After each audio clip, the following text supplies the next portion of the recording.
September 24th, 2025. Dallas, Texas. Before the sun has fully risen, the city is already in motion. Headlights cut through the pre-dawn gloom, tracing paths along the vast network of concrete arteries that are the lifeblood of the Dallas-Fort Worth Metroplex. Along the I-35 East Stemmons Freeway, the daily rhythm of the commute begins. It is a morning like any other.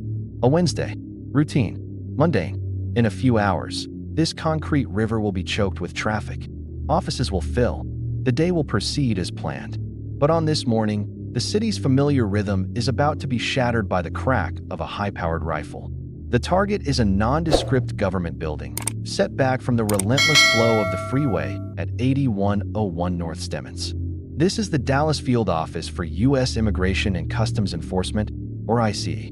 Just before 7 a.m. Central Time, the first frantic calls flood the 911 dispatch centers. The initial report is logged as an officer assist call, a vague but urgent plea that hints at the chaos and confusion unfolding on the ground. Within minutes, the scene transforms. Dozens of law enforcement vehicles, Dallas police, federal agents, ambulances, descend on the location, their flashing red and blue lights painting a chaotic tableau against the gray morning sky. The massive, urgent response is captured by the impassive eye of Texas Department of Transportation cameras, broadcasting silent, frantic images of a crisis in progress. Authorities make a swift decision. I-35E, one of the city's main transportation arteries, is shut down in both directions. The morning commute grinds to a halt. The city holds its breath. The terror of the situation is amplified by its source. This is not a confrontation. It is an ambush. The shots are coming from a distance, from an unseen enemy. In an early interview with CNN, acting IC Director Todd Lyons gives a name to the fear gripping the city. Preliminary information is a possible sniper. A shooter, perched high above the chaos, is firing down on a federal building. The questions are immediate and terrifying. Who is the target? Where's the shooter? And when will the next shot ring out? As law enforcement swarmed the area, a tactical picture of the assault began to emerge from the initial fog of war. The sniper had chosen their perch with chilling precision. Sources on the scene quickly confirmed the shooter was positioned on the roof of a nearby building, a vantage point that offered a clear field of fire into the ICE facility grounds. In a detail of profound and bitter irony, multiple reports identified the building as the office of an immigration attorney. From this elevated position, armed with a rifle, the attacker held a tactical advantage, transforming a place of legal advocacy into a sniper's nest aimed at the very system it was meant to navigate. The initial assumption, fueled by a volatile national climate, was that the targets must be federal officers. But as the situation clarified, a shocking and pivotal truth was established. In the first chaotic moments, officials remained vague. Acting IC Director Lyons stated the victims could be employees, it could be civilians that were visiting the facility, it could be detainees. This ambiguity, however, was short-lived. An ICE spokesperson soon confirmed to NBC News a fact that would fundamentally reframe the entire event. All 3 people shot were detainees in ICE custody. No ICE agents, no federal officers, no law enforcement of any kind were injured in the attack. This was not an assault on the symbols of federal power. It was an attack on the powerless. FBI sources would later add another crucial layer of detail. The sniper had opened fire on an unmarked van that was in the process of transporting the detainees. This was not a random shooting into a crowd. It was a targeted assassination attempt, aimed at vulnerable individuals at a moment of transition, their lives literally in the hands of the government that was now failing to protect them. The human cost was immediate and brutal. The first reports confirmed 1 victim was dead at the scene. 2 others were grievously wounded and rushed to the nearby Parkland Hospital in critical condition. As the morning wore on, the news grew grimmer. By 9:15 a.m., FBI sources confirmed that a second detainee had succumbed to their injuries. The final toll stood at 2 dead and 1 survivor left fighting for their life. While paramedics and doctors fought to save the wounded, a different kind of drama was playing out on the rooftops. Federal and local agents, a multi-agency force, including the FBI and the Federal Protective Service, began to close in on the sniper's position. They moved cautiously, aware of the lethal threat the suspect still posed. But the confrontation they were preparing for would never happen. As agents approached the rooftop, the shooter turned the rifle on himself. A single, final shot echoed across the now silent freeway. The suspect, identified by police only as a white male, was dead from a self-inflicted gunshot wound to the head. The immediate threat was over. The ICE facility was locked down and secured. But the shooter's final act ensured that the most critical question of all, why, had died with him. He left behind a scene of carnage and a profound, disturbing mystery that would send shockwaves far beyond the Dallas city limits. The sniper attack on September 24th did not happen in a vacuum. It was the violent, tragic crescendo to a summer of rage in North Texas, a season marked by escalating hostilities aimed squarely at U.S. immigration and customs enforcement. To understand the events of that Wednesday morning, one must look back at the tremors that preceded the earthquake, a clear pattern of rising aggression that served as a dark and ominous foreshadowing. The first major tremor struck 2.5 months earlier, on the 4th of July, under the cover of holiday fireworks. A group of nearly a dozen assailants launched what federal prosecutors would later call a planned ambush on the Prairieland Detention Center in Alvarado, a town southwest of Dallas. The attackers were organized and heavily equipped, dressed in black military-style clothing and armed with tactical gear and rifles. Their strategy was insidious. They began by shooting fireworks and spray-painting graffiti on the facility, a deliberate ploy to lure officers out of the building and into a prearranged kill zone. The plan almost worked. When an Alvarado police officer responded to the vandalism call, a gunman positioned in the nearby woods shot him in the neck. Miraculously, the officer survived. Simultaneously, another assailant opened fire with an AR-style rifle, spraying between 20 and 30 rounds at unarmed correctional officers who had emerged from the facility. The attack was a clear and unambiguous attempt at mass murder. The investigation quickly zeroed in on a key suspect, Benjamin Haniel Song, a 32-year-old former U.S. Marine Corps reservist. He was accused of purchasing at least 4 of the firearms used in the ambush. After a week-long manhunt that landed him on the Texas 10 Most Wanted list, Song was captured in Dallas. The Alvarado ambush sent a chilling message. There were organized, ideologically motivated groups in North Texas willing and able to use lethal, military-style tactics against ICE personnel and infrastructure. The second tremor was more direct and personal, and it struck at the exact same location as the September sniper attack. On the evening of August 25th, just 1 month before the shooting, a 36-year-old man named Bratton Dean Wilkinson walked up to the entrance of the Dallas IC field office. He claimed to have a bomb in his backpack and showed a security officer what he called a detonator strapped to his wrist. The facility was immediately thrown into lockdown. A bomb squad was dispatched, and the area was cordoned off. Wilkinson was taken into custody and later charged with making terroristic threats. While the bomb turned out to be a hoax, the incident was a stark warning. It demonstrated that the Dallas facility was a known and specific target for individuals prepared to make direct, violent threats. Viewed in sequence, these events reveal a disturbing and undeniable pattern, a funnel of escalating violence. The summer began with a large, organized group conducting a complex, paramilitary assault with the intent to kill law enforcement. This was followed by a lone individual making a direct, personal threat of mass casualty violence at the same facility.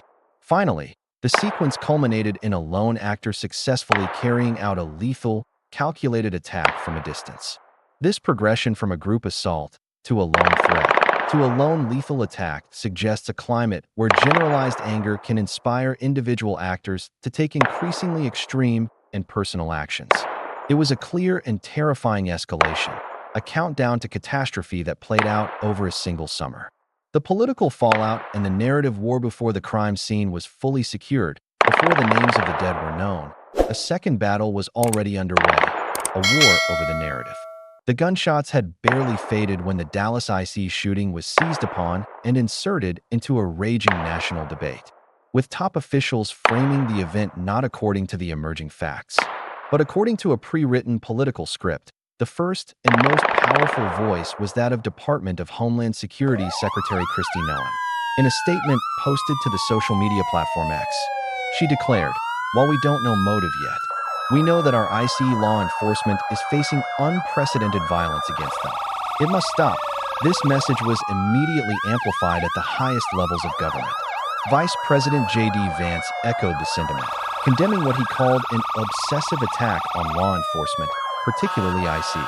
The theme was quickly picked up by other prominent Texas Republicans, including Senators Ted Cruz and John Cornyn and Attorney General Ken Paxton, all of whom released statements mourning the attack on law enforcement.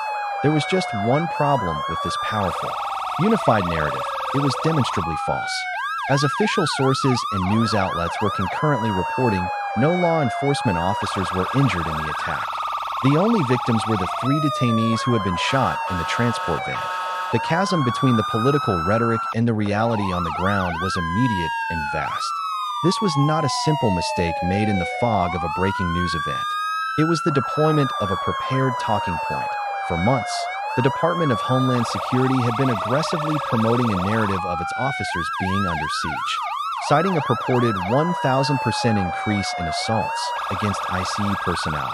DHS had repeatedly blamed disinformation and dangerous politically motivated rhetoric from political opponents, activists, and the media for creating a climate of hate. The Dallas shooting, regardless of its actual details, was the perfect vehicle to advance this existing agenda. The tragedy was instantly instrumentalized. The actual victims, the 2 dead and 1 critically wounded detainee, were rendered invisible, their identities and suffering completely erased in favor of a more politically convenient narrative that centered on the alleged persecution of federal agents. This narrative war was waged upon a national tinderbox already primed to ignite. The political climate surrounding immigration was exceptionally volatile. Just 12 days earlier, on September 12th, an ICE agent in a Chicago suburb had shot and killed a 38-year-old Mexican immigrant named Silverio Villegas Gonzalez during a traffic stop.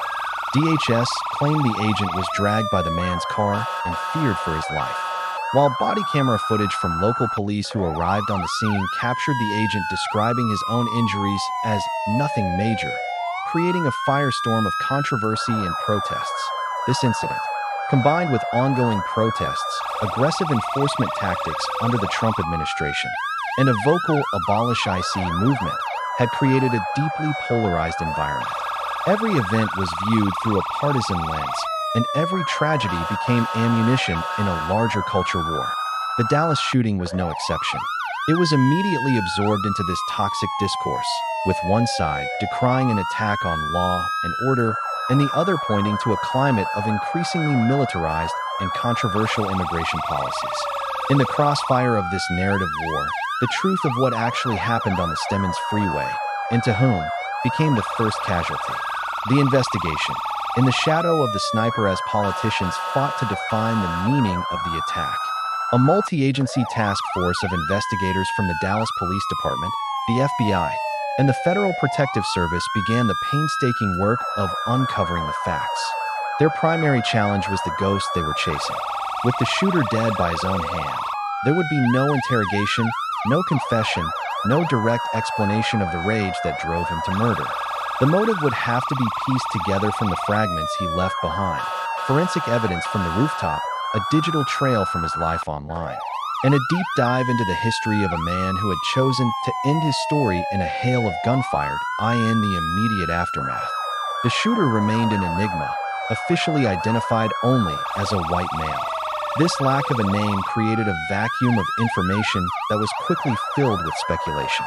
By 9:30 a.m. on the day of the shooting, FBI sources indicated to reporters that investigators believed they knew the shooter's identity but were withholding it pending positive confirmation. This deliberate silence from law enforcement allowed the political narrative to dominate the public's understanding of the event. The central question for the Joint Task Force was whether the sniper was a lone wolf or part of a broader conspiracy. Was there a direct line connecting him to Benjamin Hanil Song and the organized anti-fascist group that attacked the Alvarado facility? Or was he inspired by their actions, but operating independently? Investigators would be meticulously searching for any communication, any link, any shared ideology between the Stemmons Freeway sniper and the Alvarado ambush crew. Another critical line of inquiry focused on Bratton Dean Wilkinson, the man who had threatened to bomb the very same facility just a month prior. While officials never publicly linked the two events, the proximity in time and the shared target made it an unavoidable question for investigators and a point of constant reference in media coverage. Was the sniper's attack the violent fulfillment of Wilkinson's threat, or was it a chilling coincidence? However, the most crucial and perplexing piece of evidence in the entire investigation was the shooter's choice of victims. This single fact presented a profound paradox that challenged every initial assumption about the crime. The logical progression of thought for an investigator analyzing the scene would be as follows. First, the action is a sniper attack with a rifle targeting a federal IC facility. Second, based on the prevailing anti-government and anti-IC rhetoric, as well as the clear precedent of the Alvarado attack, the expected and logical targets would be the uniformed federal officers who represent the agency's authority, but the actual targets were not officers. The sniper waited, took aim, and fired specifically at a van carrying detainees, the people caught within the system, not the people running it. This action is fundamentally inconsistent with a simple anti-IC or anti-government motive. An attacker seeking to strike a blow against the federal government would almost certainly have targeted its agents. The decision to murder detainees instead suggests a motive that was not about the enforcers of immigration law, but about the people being enforced upon. This targeting strongly points toward a motive rooted not in political protest, but in deep-seated, racist, and anti-immigrant hatred. The shooter's actions are more aligned with the ideology of white supremacy, which views immigrants themselves as a threat.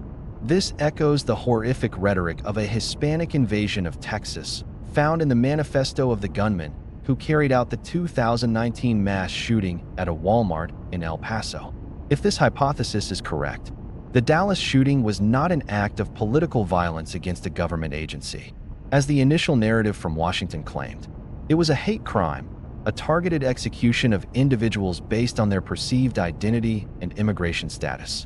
This reframing of the event exposes the profound and dangerous misdirection of the immediate political response and points to a much darker motivation festering in the shadows of the national immigration debate. The victims, the unnamed casualties in the storm of political rhetoric and the complex web of the ongoing investigation, the human heart of the tragedy was almost entirely lost. The two people who died and the one who was critically wounded on the morning of September 24th were not political symbols to be used in a narrative war. They were human beings with histories, families, and futures that were violently stolen from them. Their deaths carry a particularly tragic irony. They were killed inside a secure federal facility, under the protection of the very government that was holding them in custody. The Dallas IC field office at 8101 North Stemmons Freeway is more than just an administrative building. It houses the agency's Enforcement and Removal Operations, or ERO, and serves as a detention facility for individuals awaiting processing or removal from the country. It is a key hub in the machinery of immigration enforcement in North Texas. The presence of detainees and the use of transport vans are routine parts of its daily operations. It was this routine, this moment of mundane transfer, that the sniper exploited to lethal effect. The attack immediately raised serious questions about the security of such federal facilities. How was it possible for a shooter to set up a sniper's perch in an adjacent building and successfully target people in federal custody without being detected or stopped? The vulnerability of the facility, and by extension the people held within it, was laid bare for all to see. Perhaps the most telling aspect of the aftermath was the profound anonymity of the victims. In the initial hours and days following the attack, their names were not released to the public. They remained nameless, faceless casualties in a story that was immediately dominated by the shooter's suicide and the political spin from Washington. While officials were quick to speak about the unprecedented violence faced by their officers, there was a deafening silence about the lives of the two men who had actually been killed. They were simply detainees, a label that stripped them of their individuality and reduced them to their immigration status. Their stories, their reasons for being in the United States, the families they left behind, all were erased. They became footnotes in a crime that was co-opted before their bodies were even identified. This erasure served a political purpose, allowing the narrative to focus on the alleged threat to law enforcement rather than the reality of an attack on a vulnerable, captive population. The victims of the Stemmons Freeway sniper were killed twice, first by the rifle on the rooftop, and second by a political discourse that rendered their lives invisible. The echoes of the attack on the Dallas IC field office was more than just another tragic shooting. It was a confluence of some of the most volatile and divisive forces in modern American life. It was a story of calculated, cold-blooded violence, carried out by a sniper who took his motives to the grave. It was the culmination of a summer of escalating rage, a clear pattern of aggression that moved from organized ambush to direct threat to, finally, lethal execution. Most significantly, it was a stark illustration of the profound disconnect between political narrative and factual reality. The immediate, reflexive framing of the shooting as an attack on law enforcement, a narrative pushed from the highest levels of government, crumbled under the simple, horrific fact that the only victims were the detainees themselves. The event became a case study in how tragedy can be instantly co-opted to serve a pre-existing agenda. With the truth becoming a secondary concern, the echoes of the shots fired on September 24th continue to reverberate, leaving behind a series of urgent and unsettling questions. Who was the sniper on the roof? Was he alone, hate-filled individual radicalized by anti-immigrant rhetoric, or was he connected to a larger, more organized movement? What drove him not to attack the armed agents of the state, but to murder the captive and powerless people in their charge? How does the constant, heated, and often dehumanizing political rhetoric surrounding immigration contribute to a climate where such violence becomes not just possible, but perhaps even predictable? And what does it say about our society when the murder of two human beings is immediately and deliberately absorbed into a political narrative that renders their own lives, their own stories, and their own humanity completely invisible? The Stemmons Freeway is open again. The traffic flows. The city of Dallas moves on. But for the families of the unnamed dead, and for a nation grappling with the consequences of its own divisions, the questions left behind by the sniper on the roof remain unanswered, hanging in the Texas air like the faint, lingering smell of gunpowder.